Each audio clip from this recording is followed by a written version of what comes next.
Hello বন্ধুরা, নমস্কার। আমি রান্নাঘর দীপালি। আমার রান্নাঘর থেকে সবাইকে, বড়োদেরকে প্রণাম, ছোটোদেরকে ভালোবাসা। ছোটো বাচ্চারা আমাদের স্কুলে বলে, আন্টি 1K হয়েছে, আমাদেরকে কিছু খাওয়াও, একটা কেক তো বানিয়ে দেখাও, এই কেকটা আমরা খাবো। তাই ভাবলাম কতদিন বাচ্চাদেরকে অপেক্ষা করানো যায়, তাই আমি একটা কেক বানিয়ে দেখালাম। 3টা ডিম নিয়েছি,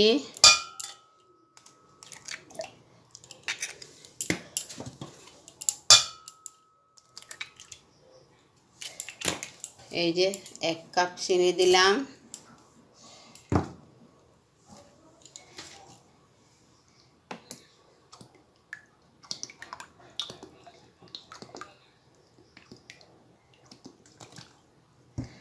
এক কাপ তেল দিলাম, বাদাম তেল, তা দিয়ে মিক্সচার করে নেব। দেখুন গ্রাইন্ডার করে নিয়েছি, কি সুন্দর হয়েছে। এবার একটা কাচের বল নিলাম, বলটার মধ্যে ঢালবো, ঢেলে নিলাম।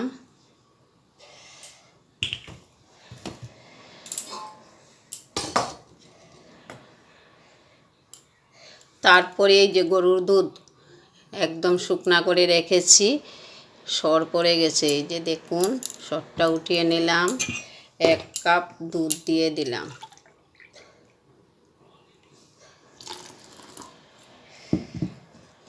ময়দা দেব 1 কাপ, ময়দাটা বুঝে দেব, এই যে ময়দা দেব 1 কাপ দিলাম। এখানে এলাচ গুঁড়া করে রেখেছি, তাও দিয়ে দিলাম, সেন্টটা যাতে ভালো হয়।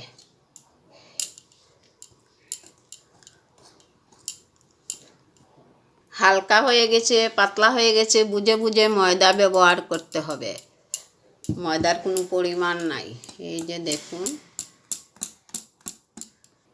1 চামচ বেকিং পাউডার, বেকিং সোডা 1/2 চামচ দিলাম, আর এই যে দেখুন বেকিং সোডাও দিলাম 1 চামচ।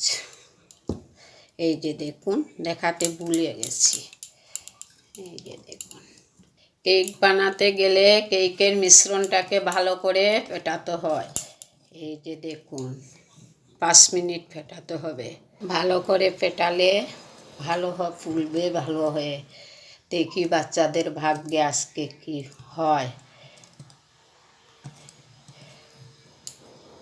মিশ্রণটা কিন্তু রেডি করে নিয়েছি, দেখুন।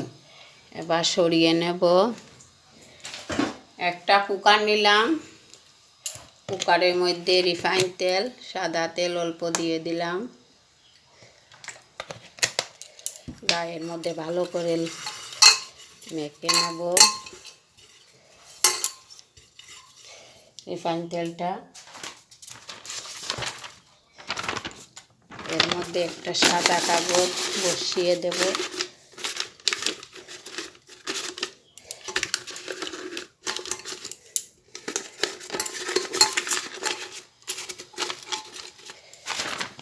ওইদিকে রেখে দিব।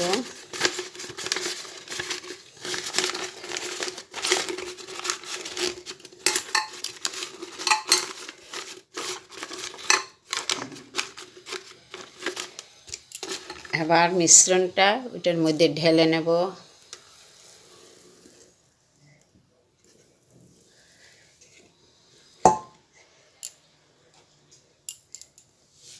দেখুন ঢেলে নিয়েছি। এর উপরে কয়েকটা কিশমিশ ছড়িয়ে ছিটিয়ে দেব।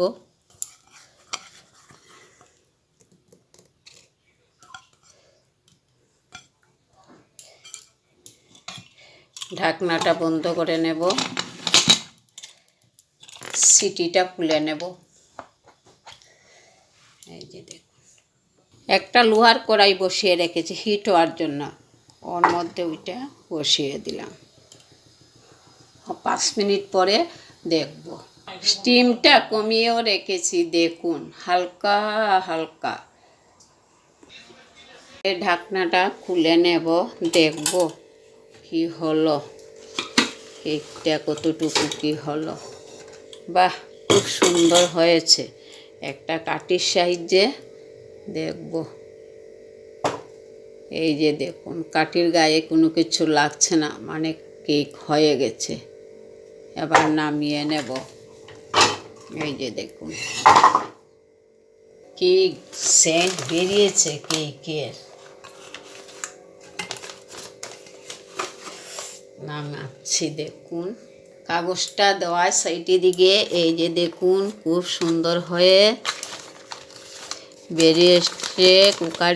কুকারের গায়ে একদম লাগছে না, ছোট্ট কুকারটা, তাই দেখুন তো কি সুন্দর হয়েছে দীপালির কেকটা।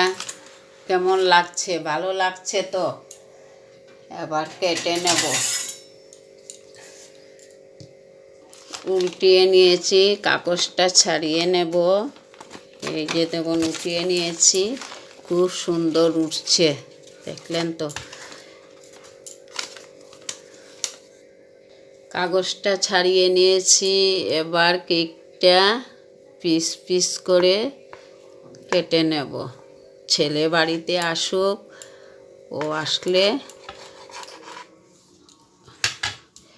দেখুন খুব সুন্দর হয়েছে দেখতে, খুবই ভালো লাগছে কেকটা। দেখছেন তো খুব সুন্দর আমার কেকটা হয়েছে। এই যে দেখুন, নরম, একদম শক্ত নাই, একদম নরম তুলতুলে। আমার কেকটা ভালো লেগে থাকলে আপনারা লাইক কমেন্ট করতে ভুলবেন না। আমার পাশে থাকুন, আমাকে উৎসাহিত করুন। নমস্কার। আগামী দিন দেখা হবে নতুন আরও একটা রেসিপি নিয়ে। এই যে দেখুন কেমন লাগলো, দীপালির কেক বানানি হয়েছে কি? এই যে দেখুন। নমস্কার। আমার এটা লক্ষ্য করে আপনারাও বাড়িতে একদিন এইভাবে বানিয়ে বাচ্চাদেরকে দেবেন। ঘরে বানানি কেক খেলে অন্যরকম, অন্যতা নেই। নমস্কার বন্ধুরা।